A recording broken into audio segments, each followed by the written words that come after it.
Look at all this stuff, just straight out of Unity, isn't it? Just gluing some Unity stuff together, rush this thing out quickly as possible, capitalize, be one of the first PUBG clones.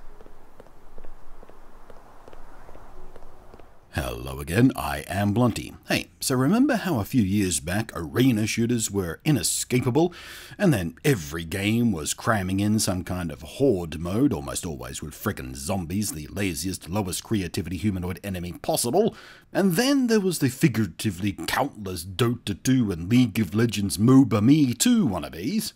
Well now, even the salivating MOBA Gold Rush is dead or dying, and the new carrot on a stick being chased by developers who care more about what's trendy than they do their own creative integrity is the 100v100 Battle Royale. PlayerUnknown's Battlegrounds, or more commonly known, PUBG, was the main game to rapidly popularize this game type.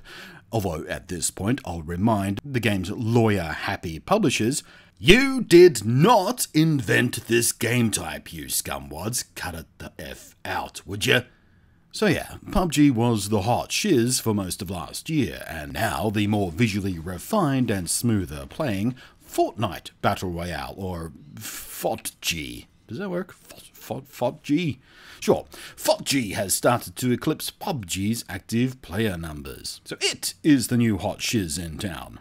And with the wild popularity of both these games, the rush is on. You will absolutely see more and more and more AAA games folding Battle Royale modes into their game's multiplayer options. I hear even Red Dead Redemption 2 is getting one, for crying out loud.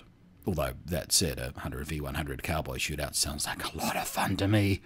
Naturally, the world of mobile developers, none of whom have ever even heard the word Dignity, are also in on it, and of course Steam's cesspool of Unity asset flip Me Too developers are rapidly churning out as many Battle Royale clones as they can.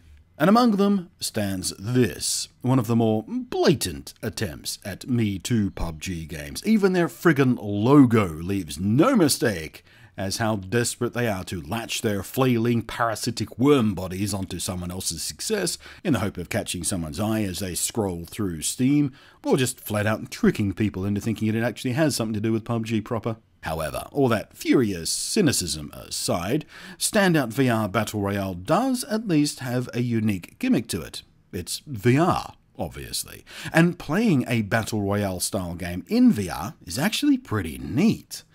As with most VR experiences, you naturally feel more immersion.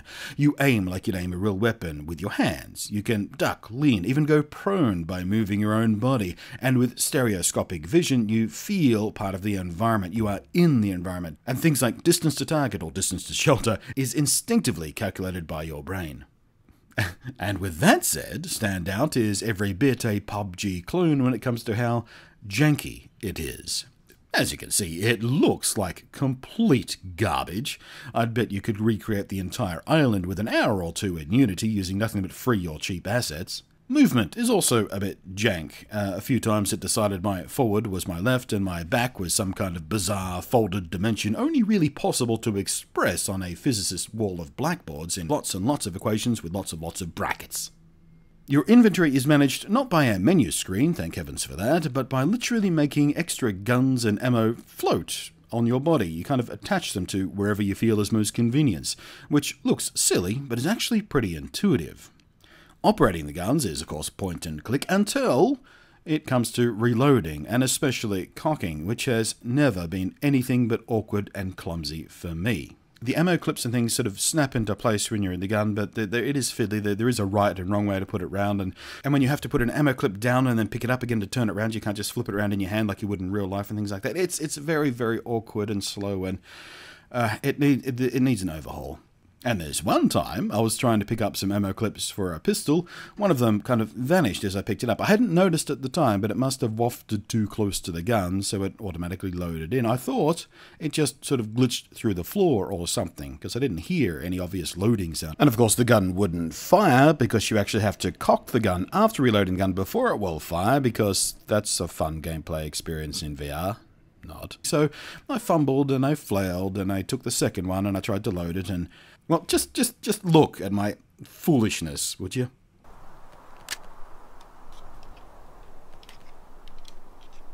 Can you load in the gun, please?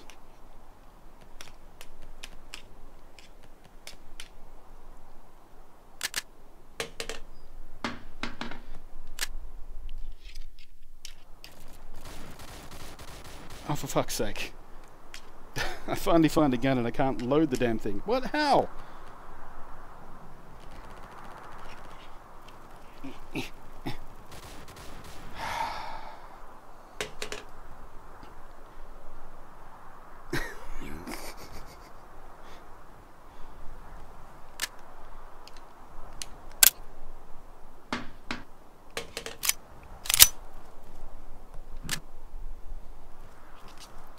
Oh, for crying out loud.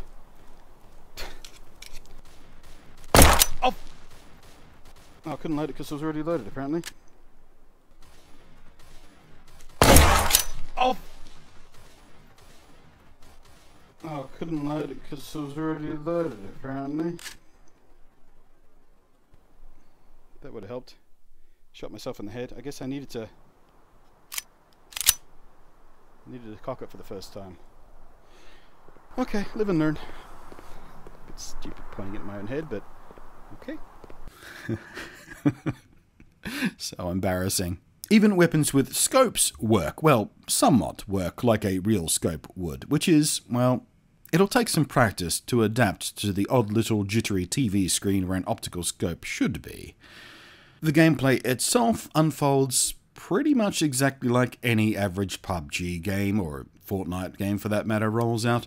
You jump out of a plane, you land on an island, you desperately search for weapons, you spend quite a lot of time hiding in a building or walking across empty fields, and you'll either get sniped from somewhere where you can't see, or, like me, you'll accidentally make your way to the final two just by chance, and then you'll get sniped. It is much like the real PUBG in you spend a great deal of time in the game doing nothing, really. It's 25 minutes of nothing, punctuated by about 3 minutes of actually shooting at things. It's PUBG, but in VR. But in the end it comes down to this. If you like PUBG and its swarm of orbiting Me Too games and you love VR, then this should be worth a look at least.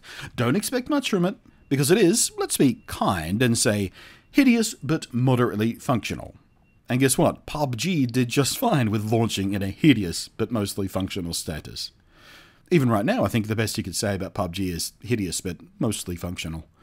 And Standout VR Battle Royale will at least give you a taste of things about how this type of game will be playing in VR, as before the year is out, I would bet someone with a lot more skill and dignity when it comes to making games will make a much more polished VR Battle Royale game, and people will go chicken dinner nuts for it.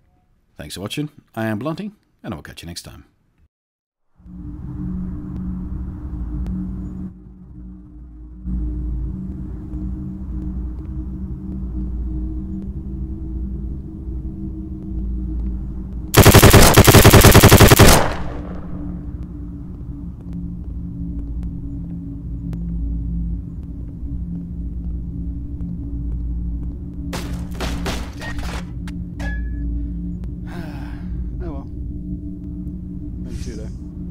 Kill anybody. That's dignified.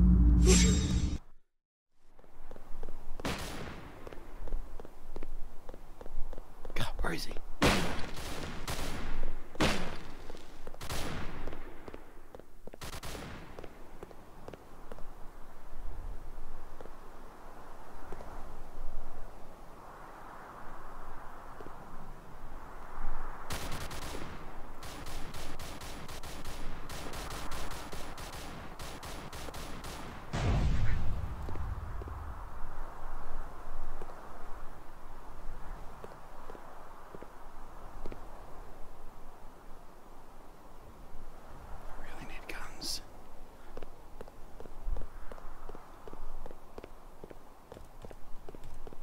Okay, I'm going for it.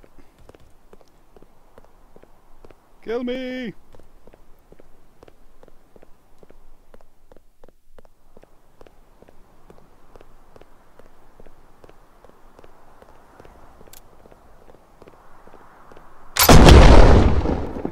Jesus, took you long enough.